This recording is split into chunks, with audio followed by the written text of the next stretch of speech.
Imagine that you're sitting at your computer and you get an email from an amazing job opportunity. Is it real, or do you think that someone has gone phishing?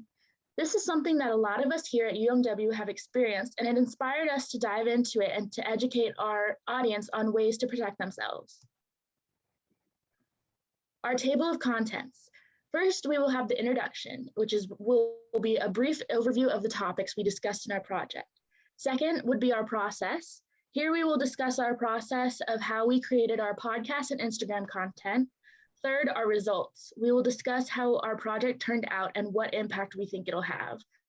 Finally, we have the conclusions. We'll include final thoughts and tips for the future in regards to our topic. Awesome, thank you, Gracie. So I'm gonna do the introduction. And to kick it off, I'm gonna go over what digital marketing is. According to the American Marketing Association, they define digital marketing as any marketing method conducted through an electronic device which utilizes some form of computer and the internet. Therefore, these spaces where businesses can market to consumers includes websites, search engines, blogs, social media, video, and email. Another component of digital marketing that makes it different from traditional marketing methods is that it is a dynamic and ever-changing process, which means that the ways in which businesses market to consumers is constantly changing. When we think about digital marketing, the most common method that people think of is through social media. Therefore, Cavender et al. Defines social media as web-based platforms that stimulate communication and sharing of information and content between individuals within virtual communities. With that said, digital marketing on social media platforms is used by industry professionals as a form of promoting, advertising, and marketing products to their targeted consumers. We wanted to explore these topics further in our project because the way we use social media to shop and engage with each other affects the ways we are marketed towards. This topic flows into our next one, which discusses some of the ways that we see these marketers take advantage of consumer privacy and how we can combat it through media literacy and practicing digital safety. So according to communication scholar Renee Hobbs, media literacy is the ability that one has to access, analyze, and engage in critical thinking towards the various amounts of messages they receive and send to make informed decisions about everyday issues they face regarding health, work, politics, and everyday life. We believe that media literacy is an important part of our project due to the daily use of the internet and social media we interact in. Therefore, we included two subtopics into our project that are a part of media literacy: digital safety and advertising. According to SWGFL, a nonprofit charity promoting the safe and secure use of technology, defines digital safety as something that protects the people using devices and networks through awareness and education and information and technology. Therefore, while there are multiple ways people can be safe online, we highlighted 6 that we believe people can do easily. Those 6 being creating strong passwords, not oversharing online, using free Wi-Fi with caution, watching out for links and attachments, checking to see if the site is secure, and adding extra protection to your accounts, that is making them private or using 2-factor authentication. Additionally, being aware of the different types of advertisements is a way that people can become more media literate. With that said, there are often different ways of different types of advertisements you see on the platform you're using. This is because advertisements have a different set of requirements based on the platform they are presenting them in. For example, you would typically see a longer type of advertisement before a YouTube video than you would an Instagram story. Additionally, some advertisements can be too mature for younger audiences. In our project, we noted that some advertisements are too mature for a younger audience who then try to imitate what they see. For example, in our podcast episode about advertising strategies, our hosts mentioned how sometimes advertisements promoting shows for older audiences will be shown on children's platforms. Lastly, a topic that we wanted to educate our audience on was targeted advertisements. Targeted advertising is a form of advertising we now commonly see on social media that is directed towards a specific audience with certain traits based on the product or person the advertiser is promoting. These traits can include a variety of things, such as a consumer's race, education level, attitudes, opinions, or gender. Our project specifically discussed targeted ads in YouTube videos, which one of our hosts noted that she saw a lot of targeted advertisements that aligned with her political views during the 2020 presidential election. We believe that this topic was important to bring up, given that we as consumers do most of our shopping and spend a majority of our time on social media and the internet, which is how these advertisers know so much about what we like or what they think we would like. Overall, we found that these were important topics to include into our project because we interact with these devices and services every day, and being knowledgeable about how to safely navigate the web and being aware of manipulative advertising and marketing tactics are ways that we can combat many issues we face online. The last topic we included in our project was the use of visual design in advertisements and marketing, and specifically what components make them attractive to consumers. During our research of previous literature, we found that advertisements that contain higher levels of visual complexity will elicit greater emotional responses from consumers. We also note how certain colors that brands and companies use can impact the consumer's feelings towards advertisements. For example, the color blue has been proven to grab the attention of more extroverted customers. Additionally, while recording this episode for this topic, one of our hosts mentions how when he sees the logo for McDonald's, the red and yellow colors remind him of mustard and ketchup, which primes his brain for eating burgers. Fonts are another characteristic that makes advertisements attractive. In the episode, the host mentioned how dynamic right-slanted fonts communicate urgency and forward motion. One of our hosts mentioned how we mainly see these types of fonts for promotional or sales advertisements to communicate the need to buy something right then and there. We thought that this topic was another important part of our project because when being aware of the ways in which we are drawn in by certain characteristics of advertisements, the more we can understand how we are persuaded by them. To that end, learning about the visual design that businesses advertise will help us understand how we are being marketed to as consumers and become more media literate. Overall, with the use of social media as a leading way that marketers use to advertise, tons of images are shared daily, and these design elements need to be taken into account for each platform when marketing.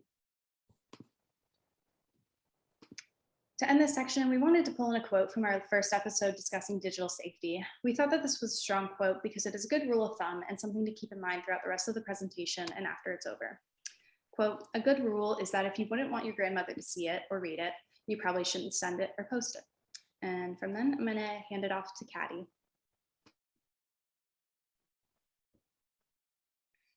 Thanks, Jessica. So now I'm going to be talking about our process and how we went about doing and actually putting together this class project. The first is breaking up into different task groups that would each then tackle different elements of our project. We decided to split up into 3 groups, one being the podcast group, the Instagram group, and then the coordinators group. The podcast group consisted of 7 individuals where they were responsible for recording and publishing content and do research for the weekly subject topic that we were doing, and also share updates with the class and the coordinating team. The Instagram team, also comprised of 7 individuals, were then responsible for creating and sharing weekly material to our Instagram team to promote and market our podcast to try and get more viewers and a larger audience. We were also tasked with doing research weekly for the subject topics and to provide that research to the podcast team and also share our updates with the class and coordinating team. Finally, we had the coordinators who were comprised of 3 individuals who were responsible for managing and coordinating materials across the task groups, reviewing and discussing class updates and communicating information about the project to our professor, Dr. Goldman.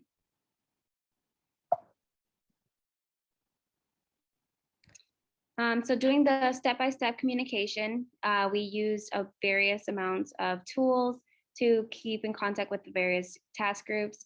And we came up with this communication schedule, starting with a project schedule that the coordinating team and the task groups created together to create the schedule to post on the Instagram as well as the podcast. We had a posting schedule for the same project. And then we had weekly check-ins where we met with each other, make sure that everyone was on track. And finally, doing results that as we were completing our project, we communicated with each other to make sure that we had all the final finishing touches on it. So then we had a weekly timeline. So every week we would kind of get together with our group and we'd figure out, okay, what needs to happen. So for the podcast group, we would start off and we would write the script. So the podcast and Instagram team would rotate every other week of who was actually doing the research. And then the podcast team would kind of then collect that information and create a script that they then would later record. Then we would go into recording and the podcast team would meet every Thursday and they recorded the episode in the vocal booth down in the HCC where we would use the platform Anchor. After we finished our recording, we would then publish the podcast onto Anchor, and it would then publish it to Spotify, and we would schedule it for the following Wednesday. After the posting, the Instagram team would post on their feed and story about the new episode that would be released that Wednesday.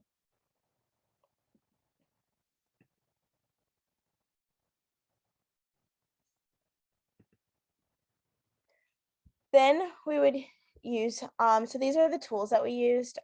So our biggest way of contacting not only our group members, but also other group members for other teams, we used GroupMe. And so that's just, again, what we would use to communicate with one another, whether it's what we were doing, to send pictures, things like that. The Instagram team did a majority of their designs using Canva, which is a website that allows them to go in and almost create any type of design that they would like. Occasionally, the Instagram team would then use Photoshop to touch up some images, maybe, or something of that sort. And then, like I had stated before, the podcast team used Anchor to record their podcast, which would then, from Anchor, you can hit a setting and then it will publish it to Spotify. And then this is just a picture of our podcast team at work.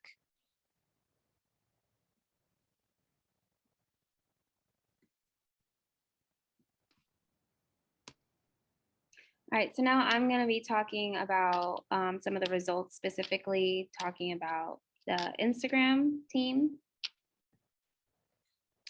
So for the Instagram team, we started by creating a brand deck, which comprised of the logo, as well as the color scheme and the font and everything that had to do with the style that we wanted to do for the Instagram page to promote the podcast. We also were creating a posting schedule as to how to market and when to start posting and marketing for the podcast, and then also sending our research to the podcast team. So with our brand deck, we decided that we wanted to go follow a retro type of design with kind of an early 2000s kind of theme, following a very basic color scheme of yellows and reds and blues, purples, just like you see here, doing a lot of checkerboard and some stripes, giving it a very retro look. For our logo, we decided to go with a mouse that had to do with the digital aspect of our project and a fishing hook along the line for the gone fishing aspect of it.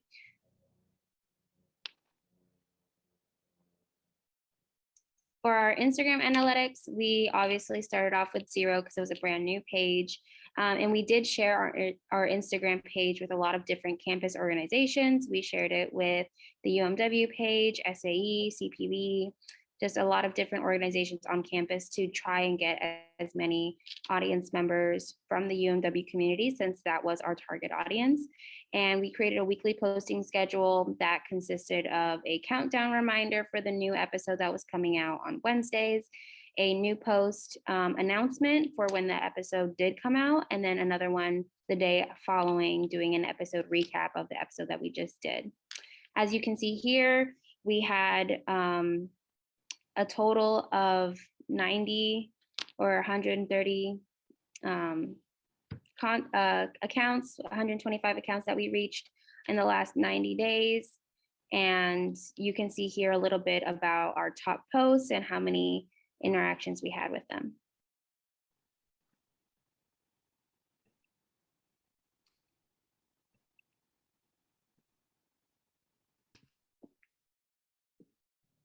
So this is kind of what our podcast looked like if you were viewing it from Spotify. Like I said, it was released every Wednesday morning. So we had 4 total episodes, and so it was being released every Wednesday morning. So if you were to click on it, this is kind of what our podcast looks like from a Spotify standpoint. Next, these are just a few of our analytics.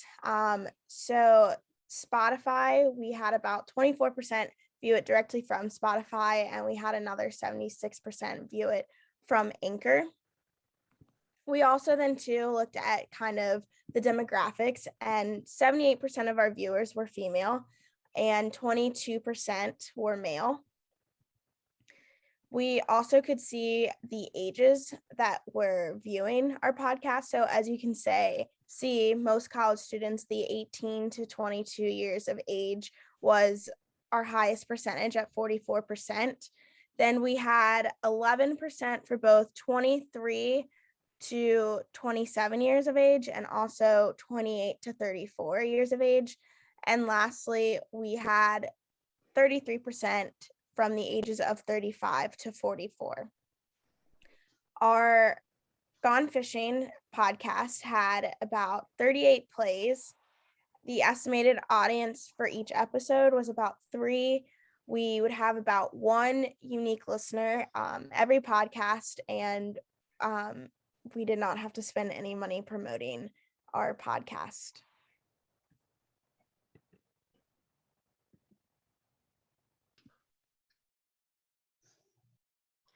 In conclusion, we would like to share our final thoughts and tips for the future as a result of our research. Overall, we are extremely proud of the work we did to complete this project. Working together in task groups was very rewarding, but we bonded and connected as a class, which came from our commitment and passion for this project. We want to thank everyone who participated in this project for their hard work, effort, and collaborative skills. We are extremely appreciative of Dr. Goldman, who has shown us great leadership, wisdom, and how to have fun with research and large projects. As a class, we have learned so much about media literacy, digital marketing, advertising, and visual design. We want to share with you tips for the future. Create strong passwords when you make your accounts so that they are harder to hack.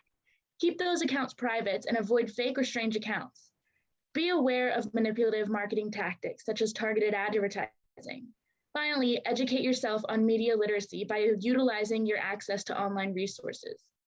Once again, our class has a great appreciation for Dr. G and the opportunity to complete this project together. Thank you for taking the time to review our presentation.